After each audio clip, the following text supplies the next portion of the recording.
tak bisa menikah karena beda agama, Anugrah nih, cowok namanya Anugrah nih, gugat undang-undang perkawinan ke MK.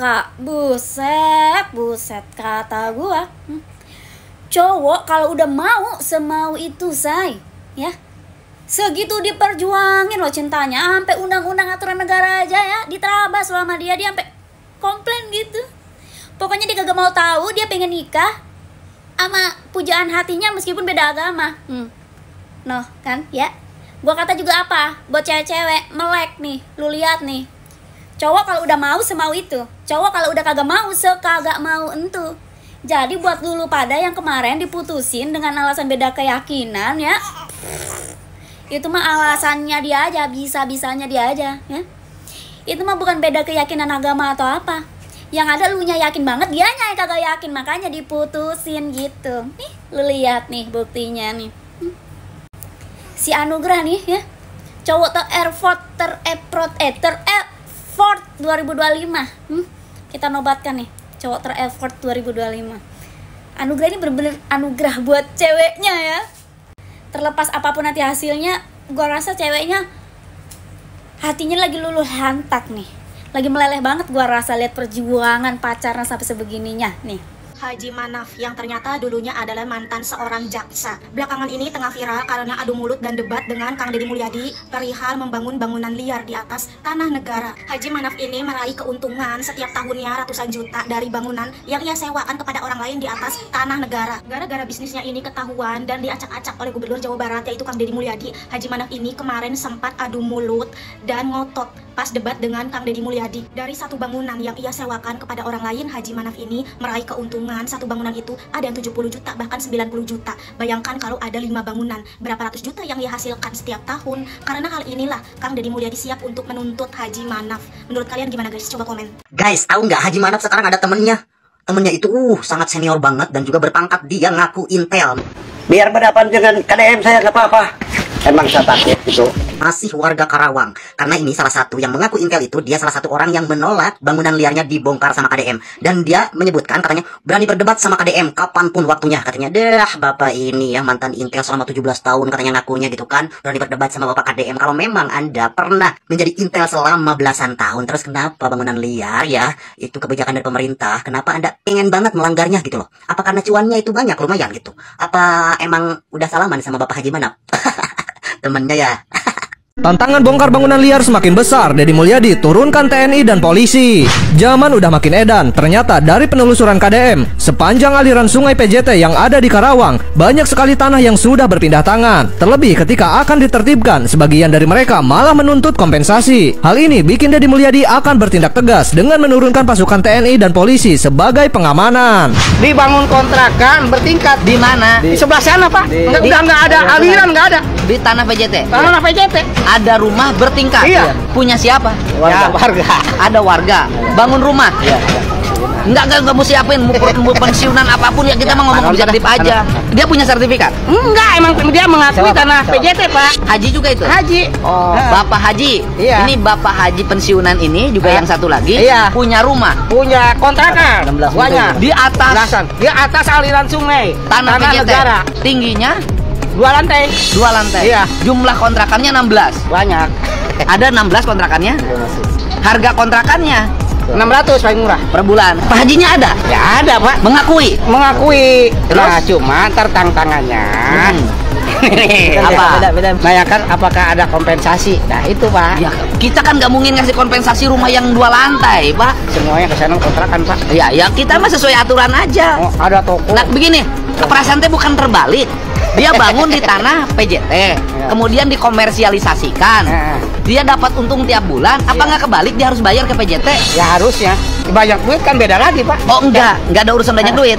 Penanganan urusan normalisasi sungai yang di bawah PJT dan BBWS, saya akan minta bantuan Kejaksaan Agung Republik Indonesia.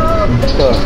Kenapa? Karena saya ingin menyelamatkan aset negara. Iya. Terus gini, Pak, kalau pembongkaran saya minta dibantu, dikawal, Pak, sama Satpol PP. Saya bukan Satpol PP lagi, sama polisi sama tentara kita kawal. Nah, itu, Pak. Beres. Berat mulai ya udah nanti pas turun yang berat-berat sama saya. Iya. Gitu. Belum reda kasus mantan jaksa yang nangotot mempertahankan Bang Lidi Wadas Karawang. Kini muncul lagi sosok baru yang tak kalah heboh. Seorang warga yang mengaku mantan intel tentara menolak keras bangunan liarnya dibongkar. Ia bersikeras mempertahankan bangli tersebut dan bahkan menantang. Siap berdebat langsung dengan Gubernur Jabar, Deddy Mulyadi. Kalau ini nggak diselesaikan dengan pengairan, saya bayar. Oh, bayar. Kalau pengairan bayar? Bayar pengairan. Saya tiap tahun bayar. Ini saya beli 2 juta di dulu masih tanah. Ke direksi. Direksi langsung bayar? Direksi. Makanya kalau ada informasi di sini, tanah 20 hektar mau diairin, air, bohong. Oh, bohong. Oh. Gus aki-aki deui wae jadol. Aki-aki deui wae jadol. Aki-aki deui wae jadol.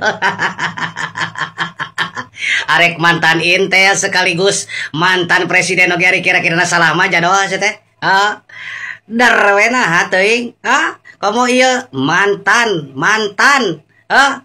Mata ieu dari rakyat untuk rakyat kembali dari rakyatnya. Asana dina taneuh, kembali dari kana taneuh nya. Sok geura babalik pikir, meungpeung dibere keneh umur. Ya, nyontohan ka barudak ngora, nyontohan ka generasi muda. Ye, lampah ucap tekad teh kudu bener sih teh. Nya, rek mantan jaksa, rek mantan intel, rek mantan presiden kira-kira salah masalah we teh. Jadol, yay. Guys, Kaliwadas berpuluh-puluh tahun menjadi kali mati. Sekarang hidup kembali. Hanya di era KDM, kali yang sudah berpuluh-puluh tahun mati sekarang dibuka kembali. Walaupun banyak penolakan, banyak yang menghadang, tapi KDM maju terus untuk kepentingan negara dan untuk kepentingan masyarakat banyak, agar masyarakat di sekitar situ tidak kebanjiran lagi. Sawah-sawah yang tandus, di situ ada sawah 20 hektar yang tandus. Saya yakin dengan dibukanya Kaliwadas, sawah tersebut akan subur kembali. Pokoknya the best buat KDM. Hanya di era KDM lah Jawa Barat bisa tertata rapi. Semoga kedepannya Jawa Barat bebas dari banjir. Pokoknya Jawa Barat harus bebas dari pengangguran, kemiskinan. Maju terus untuk KDM, maju terus untuk Jawa Barat. Tuh lihat tuh, kawan-kawan, kita kawal terus kedua orang ini nih, Bupati Kerawang nih yang pakai topi koboi nih sama KDM Gubernur Jawa Barat. Ternyata permasalahan di Kerawang itu lebih parah dari Bekasi. Sampai-sampai nih KDM Gubernur Jawa Barat meminta bantuan Kejaksaan Agung dan TNI Polri buat ngawal permasalahan ini nih. Makanya nih kita kawal terus kedua orang ini, Bupati Kerawang yang pakai topi koboi ya. Terus kalian jangan nanyain dah Kades Kerawang kemana ini ya. Walaupun ini wilayah dia nih, Kades Kerawang, udah mungkin aja Kades Kerawang itu sibuk punya kerjaan lain gitu. Sampai beritanya rame begini, sampai KDM dibentak-bentak juga. Jangankan kalau kasih ya Kades Kerawang, statement dan klarifikasi responnya aja nih tentang permasalahan ini belum kedengeran tuh Kades Kerawang itu. Pertanyaannya, emang Kerawang punya kades ya? Nah, soalnya yang kelihatan tuh Bupati Kerawang aja ini nih yang pakai topi koboi nih, sampai bejibaku dia, sampai dilaporin dia. Ada yang kebangunan liar yang kagak terima, terus orangnya tuh yang punyanya tuh ngelaporin Bupati Kerawang nih yang pakai topi koboi ini, yang badannya agak gempal. Keren banget nih Bupati Kerawang nih, bener-bener dah memperjuangkan masyarakatnya. Berdua aja dia sama KDM, selalu dikawal terus sama KDM, karena dia juga sampai kagak kuat nih minta kawalan KDM. Sementara KDM juga minta kawalan, minta bantuan Kejaksaan Agung, TNI Polri buat mengawal permasalahan ini, karena lebih parah dari Bekasi ternyata di Kerawang itu. Sampai-sampai nih ya tanah PJT, tanah negara itu dibangun perumahan elit dan mall. Lu bayangin lu, perumahan elit dan mall. Sampai-sampai nih ya bakalan mall itu bakal dibelah tuh. Makanya kita kawal terus nih Bupati Kerawang nih yang pakai topi koboi warna hitam ini nih. Keren banget nih Bupati Kerawang ya. Terus kalian jangan sekali lagi nanyain Kades Kerawang ya kemana ya. Soalnya mungkin Kerawang itu kagak punya kades kali ya. Soalnya adanya Bupati doang nih, Bupati Kerawang sama KDM yang bejibaku berdua, yang kelihatan banget kerjanya gitu buat masyarakat Kerawang. Kalau Kades Kerawang nah, walaupun ini wilayahnya nih ya, udah jangan tanyain aja, mungkin Kades Kerawang itu sibuk atau Kerawang itu kagak punya kades gitu aja ya. Punyanya Bupati doang nih. Namanya katanya Jujun ya Bupati Kerawang ini nih, yang pakai topi koboi warna hitam ini. Salut dah, nanti kali aja ya nanti jadi gubernur ya, penerus KDM dia ya. Kita doain aja ya, semoga dia sehat selalu, panjang umur nih, bisa nemenin KDM terus nih, Bupati Kerawang nih yang pakai topi koboi ya. Peace. Guys, balik lagi bersama saya katanya Oki Kelvin. Nah, ini masuk ke segmen baru, yaitu tentang orang ini bilang KDM, yaitu Kang Deddy Mulyadi ini bisa masuk penjara katanya kan, karena Bobby Boss guys ya. Nah, ini kita lihat seperti apa. Guys, Kang Deddy Mulyadi bisa masuk penjara gara-gara Bobby Boss. Ini serius nih, coba denger ini. Jadi Pemprov lama ya nggak mau menggunakan uang negara Kan kalau saya pakai uang saya, atau saya pinjem ke BJB sebagai modal kan boleh. Nah, di situ kan artinya dia mau invest secara pribadi, baik dari cash yang dia punya atau pinjem ke BJB untuk mengembangkan Bobby Boss ini. Artinya kan dia masuk sebagai penanam modal alias invest bos ini.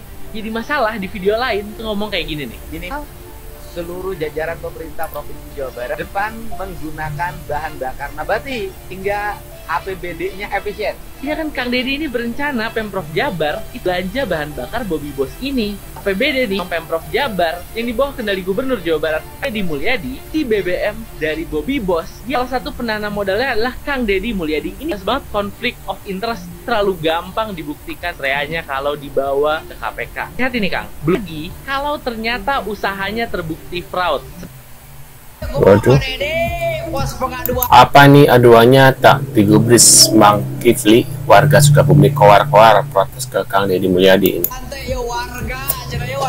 Gubernur Jawa Barat Deddy Mulyadi menanggapi warga Sukabumi bernama Mang Kifli yang koar-koar di media sosial TikTok.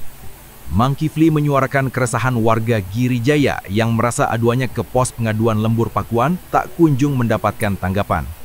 Dalam unggahannya, Mang Kifli menjelaskan bahwa warga Giri Jaya Sukabumi sudah sejak bulan Agustus mendatangi pos pengaduan lembur Pakuan. Namun hingga saat ini belum ada kabar atau tanggapan atas laporan mereka. Mang Kifli kemudian menegaskan bahwa niat warga mendatangi pos pengaduan lembur Pakuan bukan untuk meminta bantuan materi, melainkan mencari keadilan dan meminta perlindungan hukum. Pak Dede, warga Giri Jaya bulan 8-nya, bulan Agustus datang ke lembur Pakuan, narek pengaduan, tapi sampai ke ayeuna itu can aya kelemang, Pak Dede, can aya jawaban. Padahal ada warga teh jauh-jauh di Giri Jaya ke Pakuan teh lain arek meta duit, Pak Dede, arek meta duit yang bayar hutang lain. Tapi arek meta bantuan hukum ya tanahna arek digusur, tanah adat, Pak Dede, tolong. Gubernur Jabar Deddy Mulyadi kemudian dengan gercep merespon melalui unggahan video di akun TikTok pribadinya @deddymulyadiofficial. KDM menegaskan bahwa pos pengaduan tidak dapat menampung semua bentuk persoalan masyarakat. Kemudian KDM memberikan contoh kasus hukum terkait masalah tanah yang bisa ditangani dan dibantu oleh tim pos pengaduan lembur Pakuan. Mang Kifli, sengketa yang kita selesaikan adalah 1, masalah layanan kesehatan. 2, masalah pendidikan. 3, masalah hukum yang kaitannya dengan orang-orang yang terzalimi. Misalnya ada tanah yang diserobot oleh pihak lain, pihak swasta, atau negara menguasai tanah warga, atau orang-orang terusir dari tempatnya padahal itu merupakan haknya. Namun setelah menelusuri laporan dari Mang Kifli dan warga Giri Jaya, Gubernur Deddy Mulyadi mengungkapkan bahwa kasus tersebut ternyata bersifat keperdataan antar keluarga.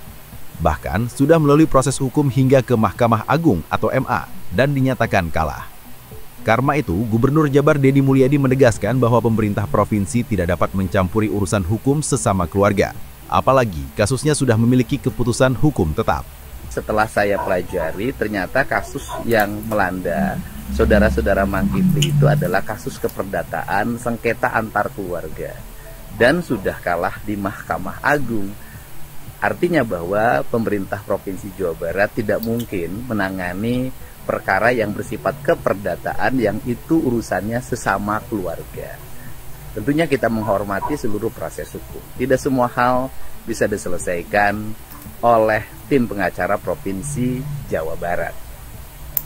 Nah, itu dia guys ya, info untuk hari ini tentang Deddy Mulyadi. Mungkin kalian punya komentar atau rasa bisa tulis di kolom komentar guys ya.